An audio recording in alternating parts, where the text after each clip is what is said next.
નમસ્કાર, આપ જોઈ રહ્યા છો સ્પાર્ક ટુડે ન્યૂઝ। છોટાઉદેપુર જિલ્લા પંચાયતમાં જિલ્લા વિકાસ અધિકારીની જગ્યા 5 માસથી ખાલી છે। છોટાઉદેપુર જિલ્લામાં પંચાયત માર્ગ મકાન વિભાગના એક્ઝિક્યુટિવ ઇજનેરની જગ્યા 1.5 વર્ષથી ખાલી છે।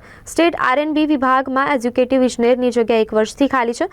જિલ્લાના 3 અધિકારીઓની જગ્યા ભરવા માટે સાંસદ, ધારાસભ્ય અને આગેવાનોએ મુખ્યમંત્રીને રજૂઆત કરી, પરંતુ હજુ સુધી જગ્યા ભરાઈ નથી। છોટાઉદેપુર જિલ્લાના 6 તાલુકામાં પંચાયત માર્ગ મકાન વિભાગ 200 કરોડના વિકાસના કામો દર વર્ષે થતા હોવા છતાંય એક્ઝિક્યુટિવ ઇજનેરની જગ્યા ના ભરાતા ઇન્ચાર્જ વહીવટ ચલાવવામાં આવતો હોવાથી કામોની ગુણવત્તા જળવાતી નથી। છોટાઉદેપુર જિલ્લામાં 6 તાલુકામાં સ્ટેટ R&B વિભાગના 100 કિલોમીટરના રસ્તા છે અને 100 કરોડથી વધુના કામો સ્ટેટ R&B વિભાગ દ્વારા દર વર્ષે કરવામાં આવે છે, જ્યારે કચેરીમાં પણ ઇન્ચાર્જ વહીવટ ચલાવવામાં આવે છે। એક જ અધિકારી 2 કચેરીઓમાં વહીવટ સંભાળતા હોવાથી બંને કચેરીઓ અધિકારી વિનાની થઈ ગઈ હોય તેવું લાગી રહ્યું છે।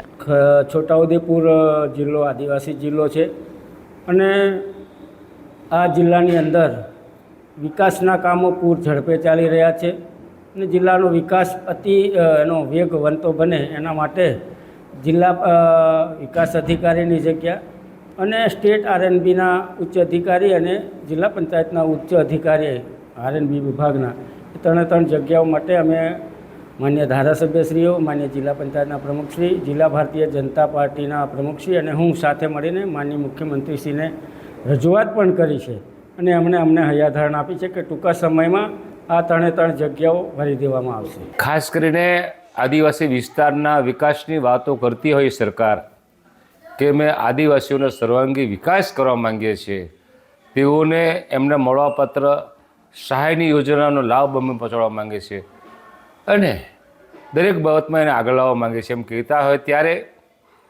સરકાર ખાસ કરીને છોટાઉદેપુર જિલ્લામાં જિલ્લા વિકાસ અધિકારી અને કાર્યપાલક ઇજનેરશ્રી માર્ગ મકાન, કાર્યપાલક ઇજનેરશ્રી પંચાયત જેવી આ મહત્ત્વની જગ્યાઓ લાંબા સમયથી ખાલી છે અને એને કારણે જે વહીવટી પ્રક્રિયામાં એક અધૂરાપૂરું કાર્યપાલક ઇજનેર સિંચાઈ, તમને ખ્યાલ હોય તો અત્યારે પકડાયા અને સસ્પેન્ડ થયા, એ તો ચાર્જમાં હતા।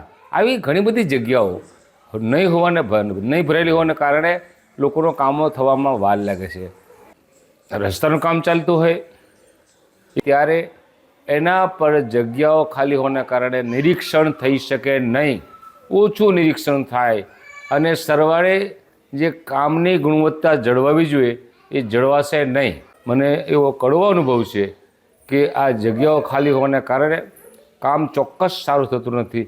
કામ ચોક્કસ સારું થાય તો કોઈકને કોઈક હાજર હોય તો એને માથે જવાબદારી હોય એટલે કામ થાય, પણ જગ્યાઓ જ નથી ત્યારે અધિકારીઓ આ બાબતમાંથી છટકી જતા હોય છે।